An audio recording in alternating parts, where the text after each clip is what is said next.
गोदाम्बा जी की थोड़ी लीला चर्चा सुनाए आपको। दक्षिण भारत में एक आलवार हुए, उनकी पुत्री थी श्री गोदाम्बा जी। तो श्री गोदाम्बा जी बचपन से ही उनके पिताजी रंगनाथ भगवान की माला सेवा में नियुक्त रहते थे। बंधुओं, अगर जीवन में चाहते हैं कि ठाकुर जी आपसे प्रसन्न रहें, तो अपने घर में तुलसी जी, खूब सारी तुलसी जी और पुष्पों के पौधे नियुक्त कर दीजिए और उन्हीं से निर्माण करके चाहे छोटी माला बनाओ, अपने हाथ से बना के ठाकुर जी को पधराओ। ठाकुर जी इतने रीझ जाते हैं। श्रीमद् भागवत में वर्णन आता है, जब भगवान कंस वध करने के लिए मथुरा जा रहे थे तो एक माली ने अपने बगीचे के पुष्पों से माला बना करके पहनाई। तब ठाकुर जी वहां वर्णन करते हैं, जो व्यक्ति स्वयं सिंचन करके बगीचों से पुष्प तोड़ करके माला बना करके मुझे धारण कराता है, मैं उससे सदा रीझा रहता हूं, सदा प्रसन्न रहता हूं। और ठाकुर जी रीझ जाएं तो फिर कोई और की मजाल कि हम तो रूठ जाए। ठाकुर जी प्रसन्न रहें तो सब प्रसन्न रहेंगे। इसलिए तुलसी जी हों, पुष्प हों, बहुत सुंदर सेवा है। आप ठाकुर जी का मधुर श्रृंगार नहीं कर पाते, भोग नहीं बना पाते, उसके लिए कोई व्यवस्था कर दो, पर अपनी सेवा एक जुम्मे रखो। क्या? नित्य माला जी सिद्ध करके ठाकुर जी को धराओ। माला जी सिद्ध करना भी एक कला है। हमारे ठाकुर जी तो इतने छोटे से हैं, अभी आमेंगे देखियो, पता ही नहीं चलेगी कहाँ है ठाकुर जी। छोटे से हैं लाला, लेकिन छोटे से ठाकुर जी की माला कैसे बनती है? जैसे ये गुलाब की पंखुड़ी है ना, इसको एक बार मोड़ो, फिर एक और बार मोड़ दो, फिर एक और बार मोड़ दो, तो ये छोटे हो जाएंगे। ऐसे छोटी छोटी, कुछ लाल पंखुड़ी, कुछ हरी पंखुड़ी, कुछ सफेद पंखुड़ी, ऐसी छोटी सी माला बनती है, तब धारण करते हैं। ठाकुर जी को माला इतनी प्रिय है। वास्तव में पुष्प जो होते हैं माला में, उनको ठाकुर जी अपना भक्त स्वरूप मानते हैं। और माला बनाने वाले को भी यही भावना रखनी चाहिए, प्रत्येक पुष्प को एक भक्त का नाम दे करके माला में पिरोवे। सूरदास जी आ गए, तो मीराबाई आ रही हैं, अभी तो ये कुंभन दास जी आ रहे हैं, ये गोदाम्बा जी आ रही हैं, ये बरबर मुनि स्वामी आ रहे हैं, ये यमुनाचार्य जी आ रहे हैं। ऐसे करके जो भक्तों के नाम आपको याद हैं, भक्तों का नाम धारण करके एक माला बनाओ। भक्त माल बन गई, फिर ठाकुर जी को धारण। इतने प्रसन्न होते हैं ठाकुर जी, चारों तरफ भक्त बैठ गए, मेरे कंठ पे लग गए, और फिर ठाकुर जी उनके संगी अपना मन लगाते हैं। तो जिसे चाहिए कि ठाकुर जी रीझे रहे, नित्य माला सेवा किया करो ठाकुर जी की। तो श्री गोदाम्बा जी के पिताजी माला बनाते, सिद्ध करते और श्री रंगनाथ भगवान को धारण कराते। लेकिन उनका नियम था कि माला सिद्ध करने के बाद अपरस में स्नान करने के लिए जाते, शुद्ध अवस्था में आ जाते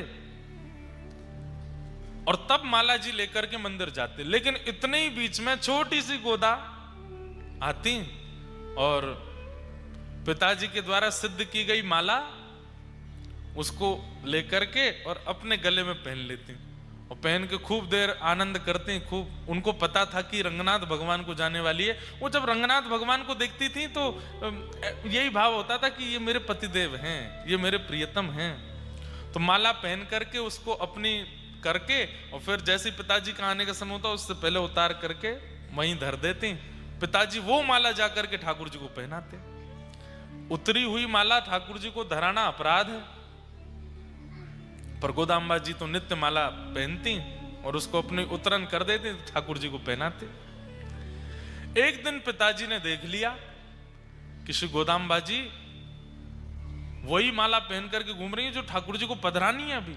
उन्होंने आकर के कहा, लाली तुम क्या कर रही हो? ये तो ठाकुर जी को पधरानी है, तुम कैसे पहन सकती हो? छोटी सी गोदा जी के नेत्र सजल हो गए। बोले, पिताजी मैं तो रोज पहनती, अब तक ना जाने कितने वर्षों से मेरी ही ठाकुर जी माला पहनी हुई धारण करते हैं रंगनाथ भगवान। पिताजी ने डांटा, बोले ऐसे नहीं करते, अपने उतरन ठाकुर जी को नहीं धराते, बहुत बड़ा अपराध लगता है। दूसरी शुद्ध माला निर्माण की और गोदाम्बा जी के हाथ ना पड़े उससे पहले जाकर के रंगनाथ भगवान को पधरा दी। जैसे ही ठाकुर जी ने गले में धारण कराई, तुरंत माला टूट करके गिर पड़ी। एक और माला बना करके पहनाई, फिर से टूट के गिर पड़ी। गोदा जी खड़ी खड़ी देख रही थी। पिताजी वो ऐसे नहीं पहनेंगे, तो एक बार मुझे पहनाओ पहले, और मेरी उतार के फिर पहनाओ, देखना फिर नहीं टूटेगी। पिताजी बोले मैं ये अपराध कैसे कर सकता हूं, अपने हाथ से ही पहना करके निर्माल्य और उतरी हुई माला पहनाऊं ठाकुर जी को। गोदाम्बा जी ठाकुर जी की ओर देखने लगी, अब तो आप ही कृपा करो, आप ही पिताजी को समझाओ कि आपको और मेरो तो प्रियतमा और प्रियतम को संबंध है। तब श्री रंगनाथ भगवान ने प्रकट होकर के उनके पिताजी को आज्ञा दी, आप संकोच मत कीजिए, माला जी गोदा को धराइए और उनकी उतार के हमको पहनाओ, क्योंकि वो हमें प्रियतम मानती हैं, इसलिए हम भी उनको प्रियतमा मानते हैं। और प्रियतमा की माला धारण करने में कोई अपराध नहीं है। नेत्र सजल हो गए, बोले ठाकुर जी अब प्रियतमा मानते ही हैं तो फिर पूर्ण रूपेण स्वीकार भी कर लीजिए, और उसके लिए जो नियम साधन हो वो करिए। तो फिर 1 मास पर्यंत का धनुर्मास व्रत गोदाम्बा जी को बताया, और श्री गोदाम्बा जी नित्य व्रत करती हैं, और दिव्य प्रबंध का पाठ भी होता है वहां पर। नित्य ठाकुर जी की एक गाथा सुनाई जाती है, 30 गाथाएं हैं, 30 दिन के गाथाओं में 30 दिन का उत्सव चलता है। दक्षिणी भाषा में है, लिपि साउथ की है, पर बड़ी अद्भुत है। उन गाथाओं को गाकर के जो भी कन्या, जो भी पुरुष 30 दिन का व्रत कर लेता है, उसको फलस्वरूप क्या प्राप्त होता है सुनो।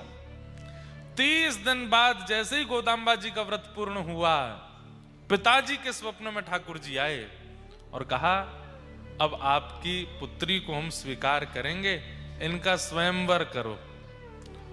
बोले स्वयंवर क्या करना है, जब आप स्वीकार कर ही चुके हो, जब आप मान ही चुके हो कि आप इनको स्वीकार करोगे पत्नी रूप में, तो आप आ जाइए स्वयंवर में, तो बहुत सारे वर आते हैं। तो बोले आपकी जो गृहिणी है, आपकी जो लाली गोदाम्बा है, इन्होंने इतना सुंदर दिव्य व्रत किया है कि मेरे जितने भी रूप हैं दक्षिण में, चाहे वो वेंकटेश तिरुपति बालाजी हैं, चाहे वो रंगनाथ हैं, चाहे वो वरदराज हैं, चाहे वो संपत कुमार हैं, सबके चित्त में इच्छा हो रही है, बोले गोदाम्बा जी से तो हम ब्याह करेंगे। मतलब एक ही ठाकुर जी हैं, एक ही ठाकुर जी के अलग अलग रूप हैं, जैसे राधा रमण जी, राधा वल्लभ जी, बिहारी जी, मदन मोहन जी, गोपीनाथ जी, आदि आदि सब ठाकुर जी के एक ही ठाकुर जी हैं, पर सबके रूप अलग अलग हैं। ऐसे ही दक्षिण में भी नारायण एक ही हैं, पर उनके रूप अलग अलग हैं, मंदिर अलग अलग हैं। सब लोग इधर देखो, ध्यान से सुनो। ठाकुर जी बोले सबकी इच्छा हो गई है इनका व्रत देख करके कि इनसे ब्याह तो हम करेंगे। मतलब सोचो, अब हम लोग उत्तर भारतीय हैं, इसलिए हमको वृंदावन के मंदिरों से समझाना पड़ेगा कि किसी भक्त की भक्ति पर राधारमण जी भी रीझ गए, बिहारी जी भी रीझ गए, राधा वल्लभ जी भी रीझ गए, मदन मोहन जी भी रीझ गए, गोविंद देव जी और गोपी, सब में होड़ लगी है, बोले यहाँ पे कृपा तो हम करेंगे। ऐसे ही दक्षिण में हो गया। तो इसलिए ठाकुर जी ने कहा आप तो स्वयंवर करो, और स्वयंवर का नियम जो पहले मंडप में आ जाएगा उसका विवाह गोदाम्बा जी से होगा। बंधुओं, इसे कहते हैं रास।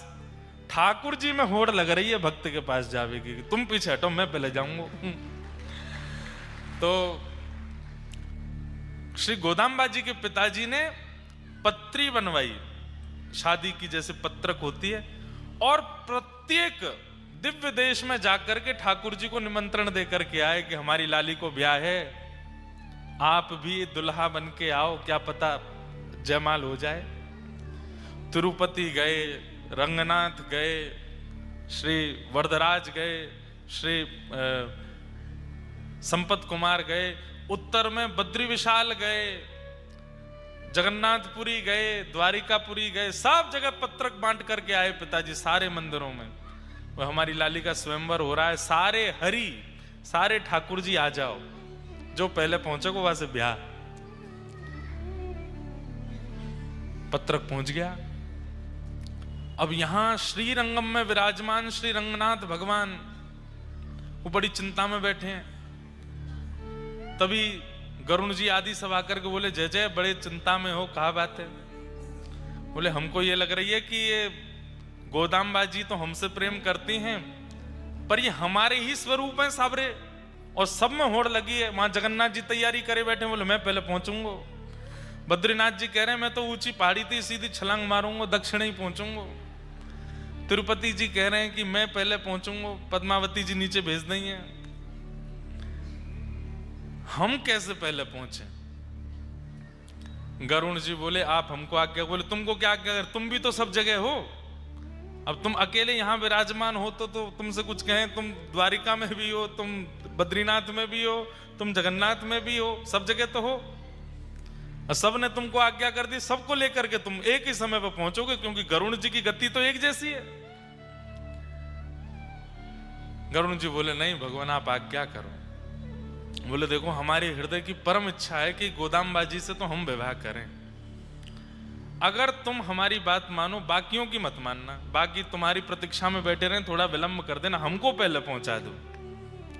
तो श्री गरुण जी बोले हमको क्या मिलेगा फिर? बोले आपको यह मिलेगा कि आप गरुण जी बाहर बैठे रहते मंदिर में, हम आपको गर्भगृह में बुला लेंगे और नित्य अपनी दिन रात की सेवा में अपने समीप बिठा लेंगे। फिर आप हमारे अंतःपुर की लीला भी दर्शन कर चुकोगे। इतने वर्षों से आप बाहर बैठे हो, गरुण जी का स्तंभ बाहर ही होता है, लेकिन ठाकुर जी ने उनको वचन दे दिया कि हम आपको भीतर विराजमान कर लेंगे, अपने गर्भगृह में अपने पास बिठा लेंगे, ताकि तुम हमारी प्रत्येक कैंकर्य का दर्शन कर सको। गरुण जी बोले तो ठीक है फिर। अच्छा, गरुण जी ने भी सबसे पूछा आप हमें क्या दोगे? जगन्नाथ जी ने कही महाप्रसाद दे देंगे, जो विशेष देगा उसको पहले पहुंचा दूंगा। सब ने अपने अपने कुछ, किसी ने कहा हम आपको वस्त्र दे देंगे, किसी ने कहा हम आपको सुदर्शन जी दे देंगे, किसी ने कहा आपको ये दे देंगे, लेकिन रंगनाथ भगवान ने सबसे सुंदर उपहार दिया। बोले क्या? हम आपको अपने गर्भगृह में अपने पास ही बैठा लेंगे, ताकि आप हमारा 24 घंटा दर्शन किया करो। ये भाव गरुण जी को भा गया। बोले कि ठीक है। और जिस दिन स्वयंवर होना था, सारे ठाकुर तैयार हो गए भारत के गोदाम्बा जी के विवाह स्वयंवर में जाने के लिए, लेकिन सब प्रतीक्षा कर रहे हैं गरुण जी कहाँ हैं। गरुण जी किसी के पास नहीं गए, रंगनाथ भगवान के पास गए, तुरंत कंधे पर विराजमान करके सीधे पहुंचे हैं स्वयंवर मंडप में। और सबसे पहले आगंतुक के रूप में श्री रंगनाथ भगवान पधारे, शंख चक्र गदा पद्म धारण करके। जैसे ही प्रभु पधारे, श्री गोदाम्बा जी ने उनका वर्ण किया। जैसे ही जयमाल पड़ रही थी, उसी समय द्वार के भीतर प्रवेश कर रहे हैं श्री तिरुपति बालाजी, उसी समय श्री जगन्नाथ जी, द्वारिकाधीश जी सब रे आए। बोले रह गए हम तो, गरुण कहाँ हैं? गरुण जी बोले आपसे भी बढ़िया ऑफर मिला था हमको, इसलिए इनको पहले लिया है। इन्होंने गर्भगृह में बैठाने का हमको आश्वासन दिया है, इसलिए हम इनको पहले लिया है। बोले अब हम लोग क्या करें? आ तो गए हम लोग। तो फिर रंगनाथ भगवान बोले दावत बनिए, पाओ बैठ के बराती हो सबरे। ठाकुर जी ही दुल्हा, ठाकुर जी ही बराती। ऐसा विवाह भारत में केवल एक ही बार हुआ, श्री गोदाम्बा जी का कल्याण उत्सव। तो कल उसी कल्याण उत्सव का सूक्ष्म दर्शन हम लोग कर रहे थे। ठाकुर जी की मधुर पालकी चल रही थी, उसका हम लोग अनुभव कर रहे थे। भगवान की उस आज्ञा को कि गरुण जी गर्भगृह में विराजेंगे, उसकी पूर्णता हुई श्री वृंदावन धाम में। हमारे वृंदावन में श्री राधा रमन जी के पास में, निधिवन राज के पास में, उत्तर भारत का सबसे बड़ा मंदिर है श्री रंगजी मंदिर। आप लोग वहां दर्शन किए होंगे जो वृंदावन जाते हैं। मूल नाम उनका है गोदा रंगमन्नार मंदिर। वहां पर ठाकुर जी गोदाम्बा जी के साथ विराज रहे हो। ठाकुर जी की ऐसी छवि पूरे भारत में, नारायण की ऐसी छवि कहीं नहीं है। कैसी है? ऐसी है, ऐसे हाथ ऊपर किए हैं, क्या बोले, गैया चरा रहे हैं नारायण प्रभु वहां पर। और वहीं गर्भगृह में गरुण जी साथ में विराज रहे हैं ठाकुर जी के। जो वचन ठाकुर जी ने दिया वो वचन निभाया, और श्री गोदाम्बा जी के साथ में नारायण प्रभु ने अपने समीप में गरुण जी को विराजमान किया। और वृंदावन में वो दर्शन आज भी होते हैं। गरुण जी बिल्कुल समकक्ष विराजमान। ऐसे श्री गोदाम्बा जी को ठाकुर जी प्राप्त हुए। तो श्री वैष्णव रामानुजियों को ही वह व्रत करने का अधिकार है जो 30 दिन का व्रत हमारे धनुर्मास में होता है। और वैसे कोई ऐसी बात नहीं कि कोई एक संप्रदाय वाले ही करें। धनुर्मास में श्री गोदाम्बा जी की गाथा सुनकर के कोई भी उस व्रत का नियम धारण कर ले, पर बात यह है कि वही गाथा होनी चाहिए जो दक्षिण की है, तो उससे फिर नारायण प्रसन्न होते हैं और प्रसन्न होकर के वर रूप में आते हैं और जीवन को प्राप्त होते हैं। ऐसे श्री ठाकुर जी के मंगल विधान को हम बारंबार प्रणाम करते हैं। ऐसे ही बंधुओं, आप कोटावासी हैं, यहाँ पर मथुराधीश बिहारी जी सब आपके समीप ही हैं। खूब भाव से, खूब प्रेम से उनको रिझाओ, आनंद कराओ, ताकि ठाकुर जी किसी रूप में, किसी संबंध में हमें प्राप्त हों। ऐसी हमारी भावना।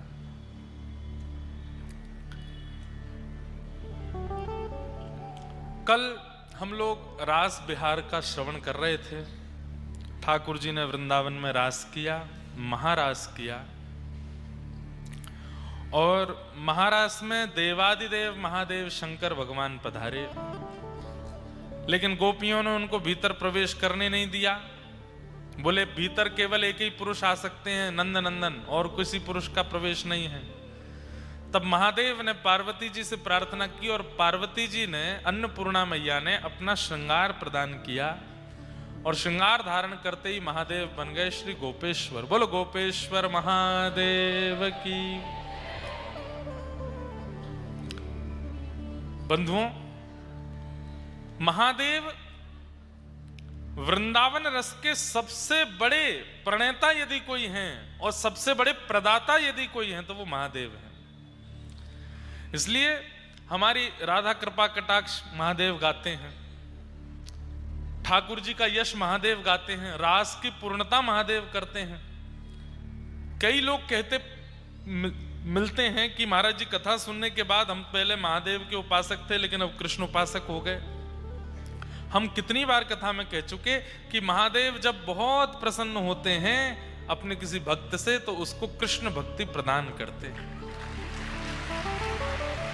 और यह भी हम कह दें तो इसमें कोई अतिशयोक्ति नहीं कि बिना महादेव के भी कृष्ण भक्ति प्राप्त हो सकती है, बिना महादेव के भी ठाकुर जी जीवन में आ सकते हैं, परंतु महादेव के द्वारा आएंगे तो निश्चित है कि फिर कभी जाएंगे नहीं, ठाकुर जी सदा के लिए रहेंगे साथ में।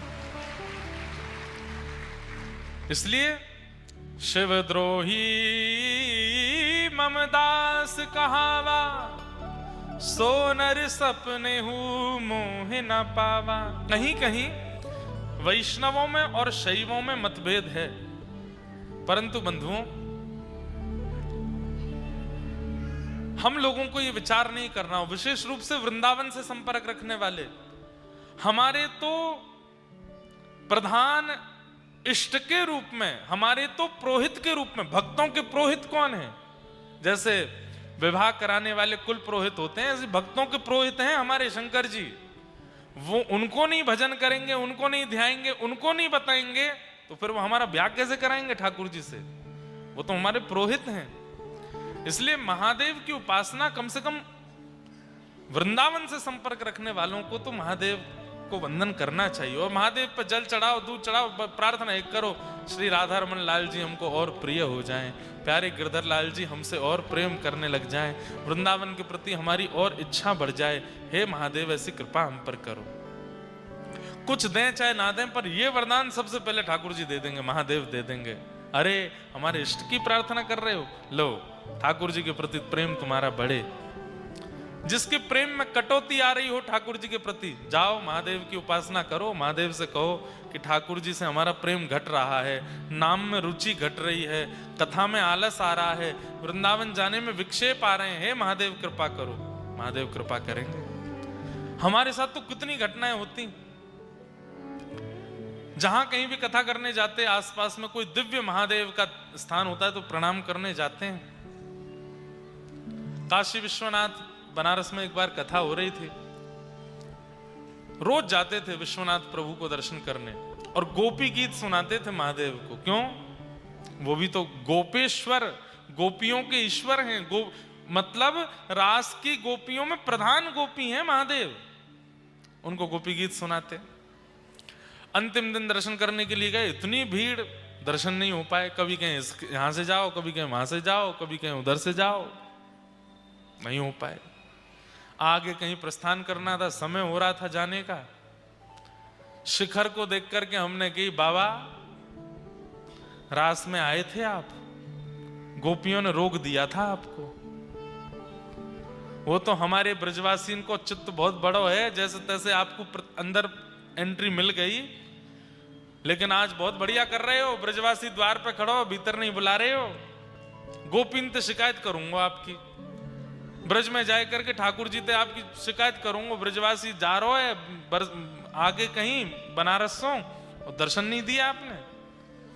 आप विश्वास नहीं मानेंगे, कोई मनगढ़ंत बात नहीं कह रहे, बस इतना कह करके हमने प्रणाम किया। मैंने यहीं से राम राम है हमारी, ना आ रहे भीतर। इतना कह के पीछे मुड़े तो सप्तऋषि आरती होती है काशी विश्वनाथ में। आरती करने वाले पुजारी जी सामने से आ रहे थे। जैसे हम, अरे व्यास जी आप यहाँ के दर्शन हो गए? मैंने कि आज बाबा ने दर्शन ही ना दिए, पर हमें करने ना है, हम तो जा रहे हैं, हमारी रेल है, हम आगे कहीं कथा के लिए जा रहे हैं। अरे नहीं नहीं आओ आओ। अरे मैंने कि समय लगेगा। अरे झट ते कराऊं दर्शन। ले गए, सीधे हाथ पकड़ करके काशी विश्वनाथ भगवान के सामने ही बिठाई दियो, बैठ जाओ और सुनिए, ये लो दूध चढ़ाओ, दही चढ़ाओ, शहद चढ़ाओ। मैंने कि अब इतनी आराधना करवा रहे हैं, जरूर यूं लग रही होगी कहीं मेरी शिकायत नहीं कर दे, जाके गोपिन तो कहीं कह नहीं दे। ये सब अनुभव होते हैं। महादेव व्रज की प्राप्ति कराते हैं। प्रिया जी के और श्री ठाकुर जी के प्रेमियों को तो निश्चित महादेव को वंदन करना चाहिए। ऐसे महादेव गोपी बन करके आए और वृंदावन के रास बिहार में एकमात्र कृष्ण पुरुष हैं और दूसरे पुरुष रूप में श्री महादेव आए, लेकिन श्रृंगार पूरा गोपी का किया, इसलिए उनको गोपेश्वर। आज भी वृंदावन में संध्या के समय, इसी समय अगर आप दर्शन करने जाओगे, नथनी पहन करके, काजल लगा करके, लालिमा होठ पे लगा करके, सुंदर अपने केश खोल करके, चुनरी ओढ़ करके, बहुत सुंदर गोपी बन करके आज भी गोपेश्वर महादेव शाम को गोपी का श्रृंगार करते हैं और प्रतीक्षा करते हैं ठाकुर जी की कि लाला मूसों रास करवे आमेंगे। ऐसे महादेव। रास बिहार हुआ। रास के उपरांत भगवान की और भी कई लीलाएं हुई। मधुमंगल ठाकुर जी ते बोलो एक दिना, लाला तू जहां जावे सब तो सो इतनो प्रेम करें, मोहे तो ऐसा लगे तेरे वस्त्रन में कछु टोना है। गोपीन के पास जावे वो सबरी अपनी न्योछावर रह जाए, संतन के पास जावे वो तेरे चरण धो धो के पी में, राक्षसन के पास जावे तो छूते ही राक्षस मर जाए, पर्वत के पास जाए तो पर्वत उड़ जाए। मोह तो लगे लाला तेरे लत्ता, ब्रज भाषा में कपड़ों को लत्ता बोलते हैं, तेरे लत्तान में कछु जादू है लाला। बोला हाँ, एक दिना को मोह दे दे पहनवे को। ठाकुर जी बोले तू चाहे जो मांग लियो, मेरे लत्तान ने मत मांग रही हो। अच्छा, ये साइकोलॉजी है कि व्यक्ति को जिस चीज के लिए मना कर दो उसके भले के लिए उसको लगता नहीं नहीं इसी में ही मेरा भला है, वो जबरदस्ती अदबद के उसको करेता है। मना कर दें पर्दा के भीतर मत देखना, तो बाहर खड़े लोगों के मन में यही चला रहता है, इसमें कुछ तो है, हमें कैसे भी दिख जाए, भीतर तो झांकना है। ठाकुर जी ने मना करी, अरे मधुमंगल लत्तान ने मत मांगे, चाहे तू जो मांग ले। अब तो मधुमंगल को यूं है गई, बोले कि अब तो कन्हैया के लत्ता ही पहनने मुंह को। एक दिन ठाकुर जी यमुना स्नान करने के लिए अपनी पीतांबरी उतार करके, अपने मोर पिछ उतार करके, सबरी माला आदि उतार करके, काली कमली उतार के, और बढ़िया ठाकुर जी जमुना जी में कूद गए। मधुमंगल तो बोले आजा मधुमंगल, पार करेंगे जमुना जी। बोले हाँ आ रहा हूं, तू कर। ठाकुर जी तो तैरने लगे, इतने में मधुमंगल ठाकुर जी के सबर वस्त्र लेके भाग गो। ठाकुर जी ने देख लियो। ठाकुर जी बोले आज तू पहने ही ले तो पता चलेगी आज। ठाकुर जी की पीताम्बरी पहन ली, कमर में कारी कमरी बांध ली, सिर पे घुंघरा ले केशन को ऐसे जूड़ा बनाए के मोर पिछ लगाए लियो। ठाकुर जी की माला गले में पहन ली और वंशी हाथ में लेके मधुमंगल डोलन लगो। बोले अब मैं गोपीन के पास जाऊंगा, गोपी मेरी बलैया लेंगी। मैं संतन के पास जाऊंगा, संत मेरो भोग लगावेंगे। यहां कंस ने एक राक्षस भेजा जिसका नाम था केसी। तो केसी राक्षस, इसीलिए वृंदावन में केसी घाट है, वहीं मारा था ठाकुर जी ने उसको, यमुना जी के तट पे। तो केसी राक्षस को कंस ने कहा कि जाओ मेरे शत्रु को ढूंढो। तो केसी राक्षस ने कहा कोई अता पता कुछ बताओ तो, कैसा लगता है आपका शत्रु? बोले मुझे ज्यादा तो नहीं पता है, बस इतना पता है पीताम्बरी पहनता है, कमर में काली कमली ओढ़ता है, बंशी बजाता है, टेढ़ी मेढ़ी चाल चलता, और हाँ सिर पे मोर पिछ लगाए घूमता है। केसी बोला देख लो अब आपका शत्रु मैं ढूंढता हूं। केसी जैसे ही आया आकाश मार्ग से ढूंढने लगा तो यह मधुमंगल मोर पिछ पहन के घूम रहा था। इतने में ही सामने से केसी आकर के खड़ा हुआ। अच्छा तो तू ही है महाराज कंस का शत्रु?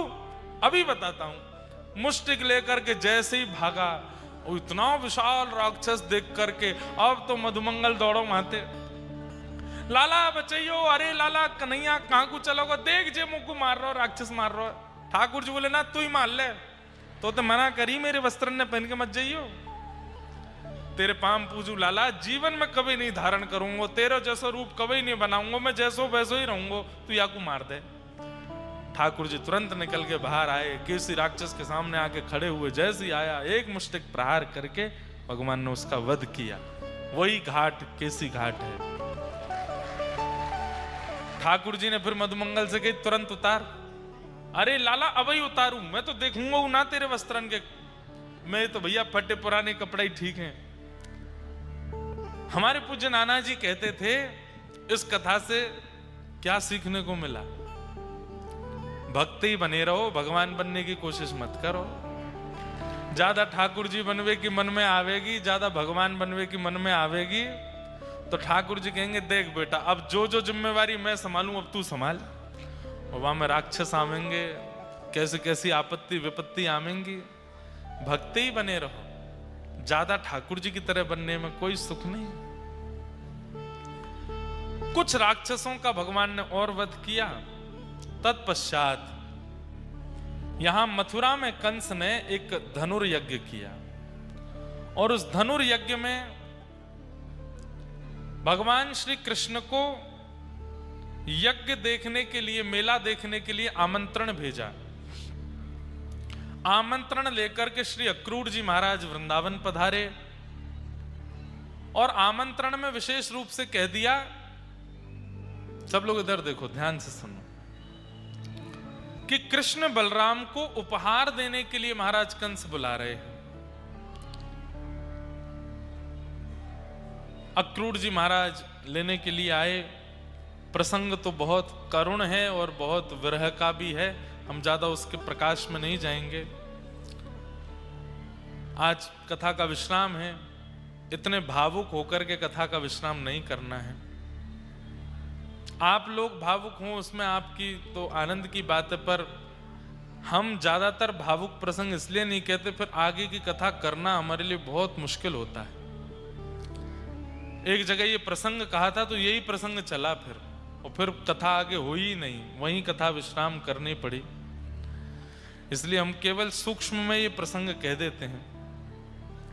अक्रूर जी महाराज आए, यशोदा मैया बोली मेरो लाला तो नहीं जाएगो, और वह राक्षस कंस ने तो इतने राक्षस भेजे हमारे काज अब उपहार देवे को बुला रहा है।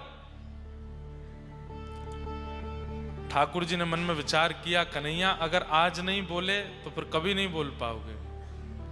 ठाकुर जी बोले मैया तू तो चाहवे ही ना है कि तेरे लाला को कोई और उपहार देवे, कोई तेरे लाला को बहुत यश गावे, नाम करे, प्रतिष्ठा करे।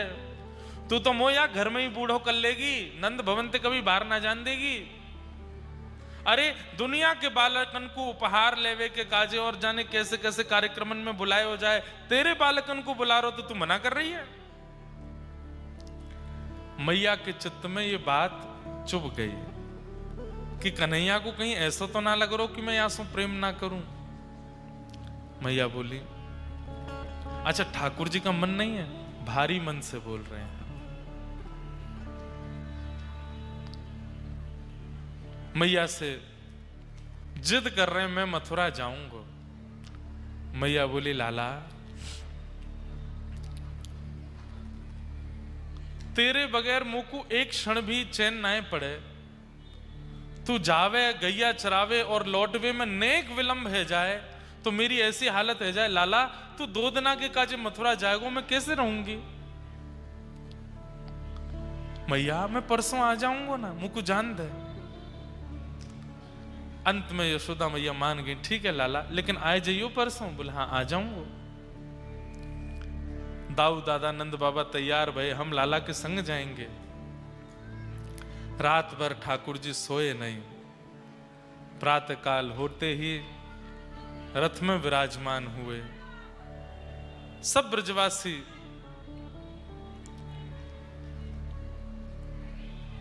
यहां बीच में भैया हल्ला नहीं करो, प्रेम से कथा सुन लो सब लोग। इधर देखो, कथा सुनो। वैसे ही इतना गंभीर प्रसंग है और ऐसे सब लोग करेंगे तो फिर हम और जल्दी जल्दी निकलेंगे इस प्रसंग से। ठाकुर जी ने सब ब्रजवासियों को प्रणाम किया। पता नहीं क्यों आज ब्रजवासियों के चित्त में ऐसी भावना हो रही है कि कहीं ऐसा ना हो कि कन्हैया लौट के नहीं आवे। ब्रजवासी समझा के भेज रहे हैं, बोले लाला मथुरा की गोपी मथुरा के गोप ग्वाल तो को अगर माखन देवे को प्रयास करें, उनके प्रति रिझियो मत, तो उसे ज्यादा प्रेम से बात करें, उनके प्रति आनंदित होइयो मत। लाला हमें मत भूल जाइयो, हम तेरे हैं, तो को लौट के आनो। तो सब ठाकुर जी बोले ऐसे काहे को समझा रहे हो? अरे भैया मैं कहीं लंबो ना जा रहा हूं, परसों आ जाऊंगा।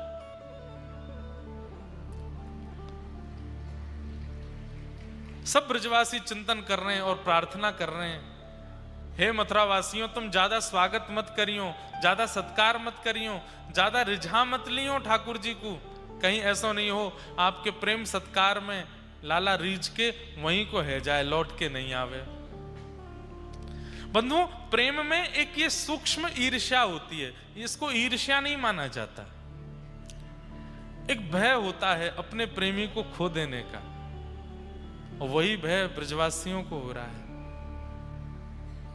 कहीं हमसे अधिक प्रेम वहां प्राप्त ना हो जाए। सब ब्रजवासियों को मिलकर के ठाकुर जी रथ में बैठे। पता नहीं अक्रूर जी के मन में क्या बात आई और श्री अक्रूर जी महाराज यशोदा मैया के पास गए और मैया से बोले, मैया भीतर चलो, मुझे जरूरी बात करनी है आपसे। और अक्रूर जी महाराज यशोदा मैया को भीतर ले गए। बाहर सब ब्रजवासी ठाकुर जी से मिल रहे हैं और अक्रूर जी ने कक्ष बंद करके मैया से कहा, मैया जीवन भर आप अंधेरे में रहो, एक असत्य में रहो, इसलिए मेरा कर्तव्य है कि मैं आपको सत्य बता करके जाऊं। मुझे देवकी मैया ने कहा है आपको सत्य बताने के लिए। कैसा सत्य? कि कन्हैया अब वापस नहीं आएंगे, वो मथुरा ही रहेंगे। अरे तू ऐसी बात काहे को करे? अरे तू अपनो काम करवे आयो, लाला ले जावे आयो, लेके जा और तुरंत लेके आ जाइयो, ये कैसी बात करे? अक्रूर जी बोले, मैया आपको क्रोध आएगा लेकिन मेरी बात ध्यान से सुनिए। आपने सुना था 11 वर्ष पहले देवकी के एक लाला हुआ था। लाला ना भय वाके तो लाली भाई, और लाली भी कंस ने मारी तो वो अष्टभुजी देवी बन करके प्रकट हो गई, ये हमने सुनी हती। बोले मैया 8वां गर्भ कंस का काल है, ये पूरे ब्रज को पता है देवकी का। वो 8वां गर्भ कृष्ण ही है।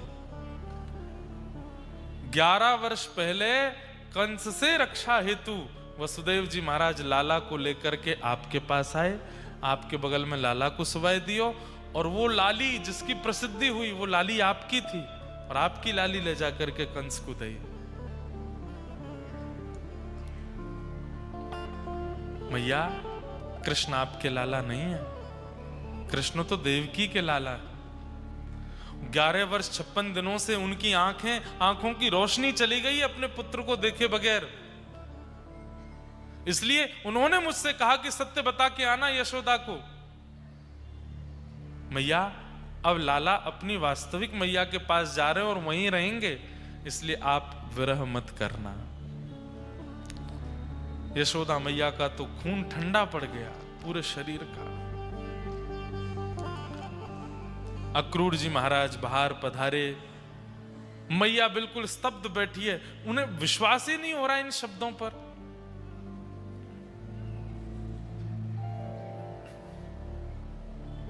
अक्रूर जी महाराज तुरंत रथ पर बैठे, रथ लेकर के आगे ले जाने लगे। सब ब्रजवासियों का रोना जब तीव्र हो गया, यशोदा मैया के कान में आवाज गई, बोले लाला मथुरा जा रहा है और अब कभी नहीं आवेगो, एक बार मिल तो लऊं।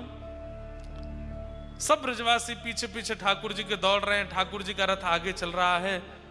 इतने में ही जोर की आवाज आई, लाला, अरे कन्हैया नेक रुक जा, अरे लाला नेक रुक जा। स्वर था यशोदा मैया का। ठाकुर जी ने जैसे ही सुना, चलते रथ से कूद पड़े, दौड़ करके गए, मैया को अपने हृदय से लगा लिया। मैया तू काय को दौड़ रही है, तू हार जाएगी, थक जाएगी। अरे गोपियों मैया को संभालो, मैं आ जाऊंगा ना परसों। यशोदा मैया कह रही, हाँ लाला मुंह पतो है तू आ जाएगा, एक बार तेरे सर्वांगीण अंग को स्पर्श कर लूं, माथे को स्पर्श करें, नाक को स्पर्श, आंखन को स्पर्श, कान को स्पर्श, गाल, प्रत्येक अंग को मानो स्पर्श करके उस स्पर्श को अपने भीतर धारण कर रही है यशोदा मैया। अब ये स्पर्श मिलेगा नहीं। और सर्वांगीण अंग को स्पर्श करते हुए जैसे यशोदा मैया ने चरण स्पर्श किए, ठाकुर जी बोले, मैया तू कहा कर रही है, अरे जल्दी उठ। यशोदा मैया रोने लगी, अंक में भर लियो लाला, और बोली, लाला मुंह को आज पतो चल गई, तू मेरो लाला ना है, तू तो देवकी को लाला है, और देवकी के पास तू आज वर्षन बाद जा रहा है। लाला मैं तो सो केवल एक प्रार्थना करूं, तू बिल्कुल ग्लानि मत करियो अपने मन में, तू चलो जा देवकी के पास, बस मेरी एक बात मान जा, जीवन भर मेरे पास मत आइयो, पर जब पतो चल जाए कि बूढ़ी यशोदा के प्राण निकल रहे हैं, वह समय मेरे सामने आए जाइयो लाला, तेरी रूप माधुरी को देख करके अपने प्राण त्याग दूंगी। मेरो लाला मेरे सामने होएगो, तेरी गोद में अपना सर रखूंगी, सर्वांगीण वृंदावन की बाल लीला को स्मरण करूंगी, कैसे चलनो सिखायो, कैसे बोलनो सिखायो, कैसे नृत्य करनो सिखायो, सब स्मरण करके प्राण त्याग दूंगी। बस लाला इच्छा एक है, तू सामने हो तब प्राण निखरे, मेरा और तो कोई नहीं है लाला, बस तू ही है। यशोदा मैया की बात सुनकर के ठाकुर जी भावुक हो गए, मन में सोचने लगे, अक्रूर तुमने क्यों बताया मैया को, मैं कोई योजना बनाता, कोई लीला ऐसी करता, कुछ तो ऐसा बनाता। यशोदा मैया पुनः मूर्छित हो गई, और जैसे ही मैया को मूर्छा हुई, ठाकुर जी ने चरण स्पर्श किए, मैया की चरण रज को अपनी जेब में भर लिया, और पूरे व्रज को प्रणाम करके ठाकुर जी रथ में आरूढ़ हो गए, और आरूढ़ होकर के मथुरा प्रस्थान कर गए।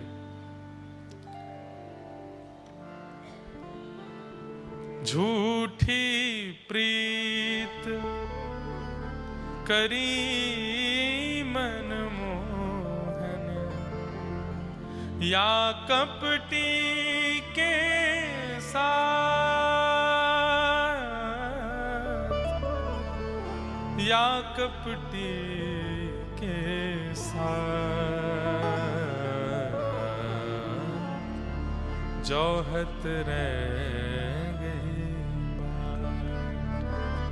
हो कान्हा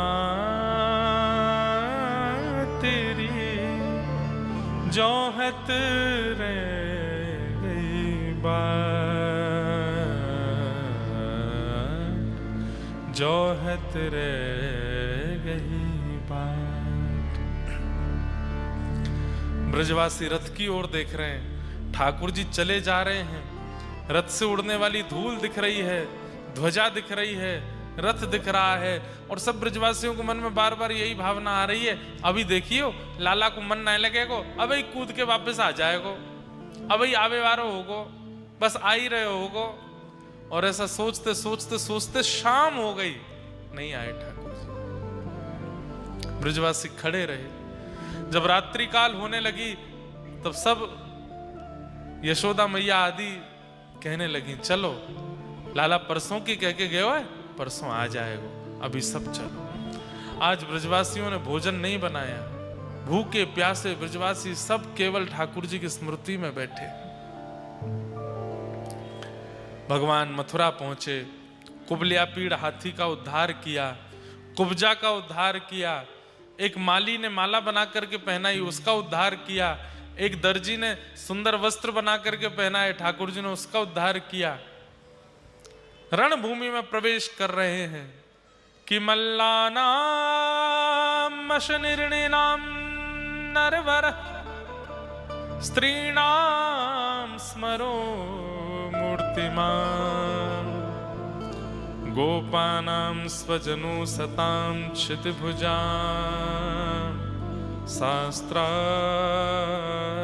सुपित्रो शिशु मृत्युर्भोजपते विराट विदुषां तत्त्वं परं योगिनां वृष्णीनां परदेवतेत विदितो रंगम गतः साग्रज। सबको ठाकुर जी अलग अलग रूप में दिखाई दे रहे हैं। पहली बार मथुरा नगरी में प्रवेश करने हैं श्री कृष्ण। छोटी छोटी कुमारी कन्याओं को ठाकुर जी छोटे छोटे कुमार बालक के रूप में दिखाई दे रहे हैं। बड़े बूढ़े लोगों को ठाकुर जी अपने नाती पोता के रूप में दिखाई दे रहे हैं।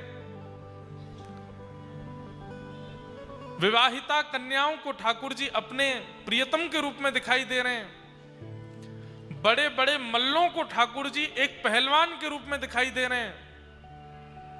ऋषियों को साक्षात शंख चक्र गदा पद्मधारी नारायण के रूप में दिखाई दे रहे हैं। योगियों को परब्रह्म के रूप में दिखाई दे रहे हैं। सबको अलग अलग रूप में दिखाई दे रहे हैं। और जैसे ही रणभूमि में प्रवेश किया, 50 सिड्डी ऊपर बैठे हुए महाराज कंस को ठाकुर जी साक्षात अपने काल के रूप में दिखाई दे रहे हैं। मेरी मृत्यु मेरे सामने आ गई है। भगवान ने रणभूमि में प्रवेश किया। प्रवेश करके बड़े बड़े मल्लों को एक एक मुष्टिक प्रहार में नष्ट कर दिया। किसी को विश्वास नहीं हो रहा, 11 वर्ष 56 दिन के ठाकुर जी इतने विशाल विशाल मल्लों को अपनी दोनों भुजा से उठाते हैं और उठा करके जैसे ही पृथ्वी पर पटकते हैं, पूरा धर जमीन में प्रवेश कर जाता है, केवल सर बाहर रह जाता है। समस्त मल्लों को इस प्रकार से भगवान ने मार पीट करके सबको नष्ट कर दिया। एकमात्र कंस बचा है। सब मथुरा के लोग टकटकी लगा करके देख रहे हैं अब क्या होगा। भगवान ने तुरंत दाऊ दादा को प्रणाम किया। बोले दाऊ दादा आशीष प्रदान करो। कंस खड़ो है सामने, यानी हमारी मैया के केश पकड़े, हमारे 6 भैया मार दिए, कितने संतन को कितने ऋषियन को यानी उत्पीड़ना करी। दाऊ दादा ने दोनों भुजा से लाला को आशीर्वाद दियो। एक छलांग मार करके ठाकुर जी तुरंत 50 सिड्डी ऊपर पहुंच गए। कंस को एक हस्त प्रहार किया, उसका मुकुट दूर जाकर के गिरा। सिर के केश पकड़े, दूसरे हाथ से चरण पकड़ लिए। कंस चिल्लाने लगा, महामंत्री सेनापति कहां है सब लोग। भगवान बोले हल्ला मत करो कंस, मैं बहुत क्रोध में हूं। मेरे मुख की ओर देखो, ऐसी मृत्यु विश्व में किसी को नहीं मिलती जैसी तुमको मिल रही है। भगवान के मुख की ओर कंस देखने लगा। देखते ही देखते भगवान के नेत्रों की पुतली में कंस को अपना रूप दिखा और अपने उस रूप की पुतली में जब झांक करके देखा तो कृष्ण नहीं, साक्षात शंख चक्र गदा पद्मधारी श्रीमन नारायण सामने खड़े हैं, साक्षात परब्रह्म उसके सामने आए हैं। देखते ही कंस ने प्रणाम किया, मेरे मुक्ति के लिए, मेरे उद्धार के लिए स्वयं ठाकुर जी पधारे। भगवान ने तुरंत कंस को उठा करके नीचे पटका। जैसे ही 50 सीढ़ी ऊपर से जिस वेग से ठाकुर जी ने फेंका है, नीचे गिरते ही कंस के प्राण निकल गए। भगवान ने ऊपर से कूद करके अपने घुटने से कंस की छाती पर प्रहार किया। ब्रजवासी देख करके आश्चर्यचकित रह गए, सबके मुख खुले रह गए, नेत्र खुले रह गए। कंस का वध हो गया। सब आश्चर्य में शांत खड़े हैं कि पता नहीं कंस मरा है कि नहीं। भगवान ने जब चारों ओर देखा, सब ब्रजवासी अभी भी इनको संशय है कि कंस मरा नहीं। भगवान ने उसका एक हाथ पकड़ा और पकड़ करके पूरी रणभूमि में उसके शव को घुमाया। सब ब्रजवासियों को जब विश्वास हो गया कि कंस मर गया है, दौड़ करके ठाकुर जी को अपने कंधे पर उठा लिया। बोल बाल कृष्ण लाल की, कंस मर्दन गोपाल की, ब्रज के नंद कुमार की जय जय श्री राधे। सब ब्रजवासी लाला को कंधा पे उठा करके नृत्य करने लगे। कंस का वध भगवान ने किया। ठाकुर जी तुरंत उतरे और सबसे पहले कारागृह में गए। यश देवकी मैया को पता चली लाला आ गए।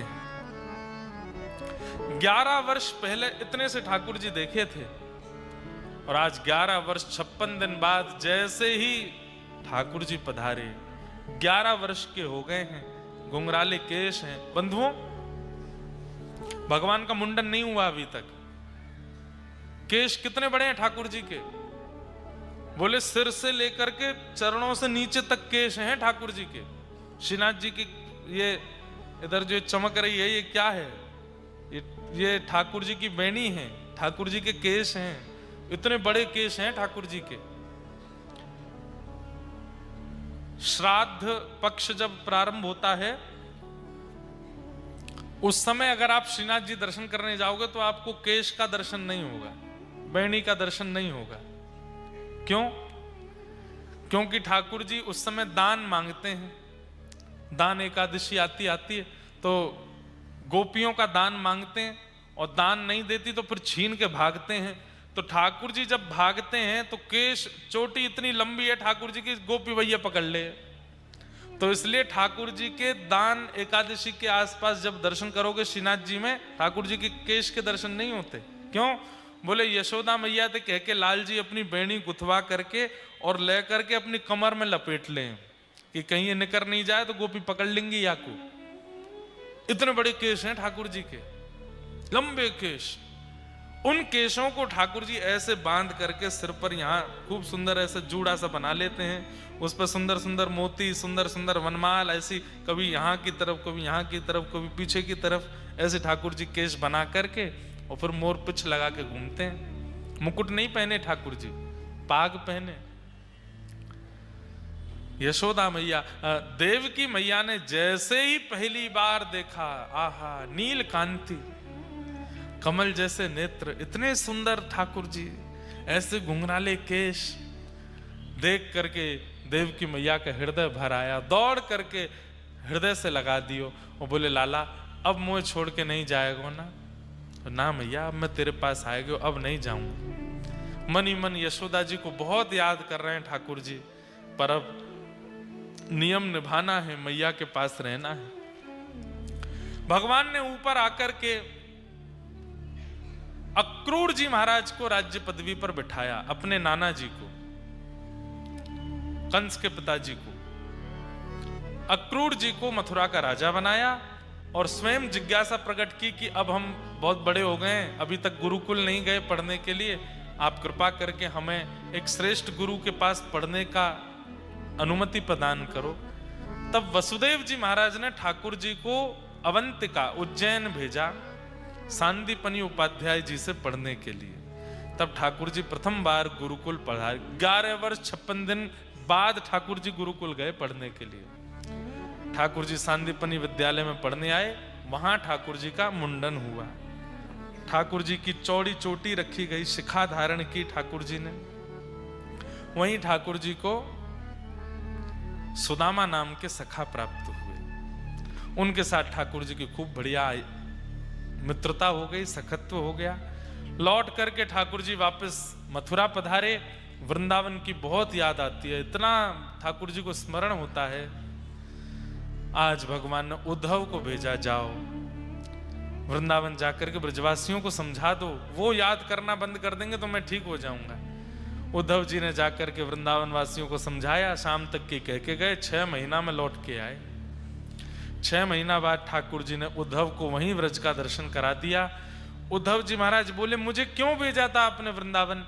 ठाकुर जी बोले, क्योंकि अब मुझे व्रज भी छोड़ना पड़ेगा। पहले तो वृंदावन छोड़ा, अब व्रज छोड़ना पड़ेगा, मथुरा से जाना पड़ेगा, तो किसी रूप में व्रज मेरे साथ चले, इसलिए मैंने तुमको वृंदावन भेजा। अब तुम व्रज बन गए हो, तुम्हारे रोम रोम में वृंदावन की महक है, तुम्हारी बातों में वृंदावन के शब्द हैं।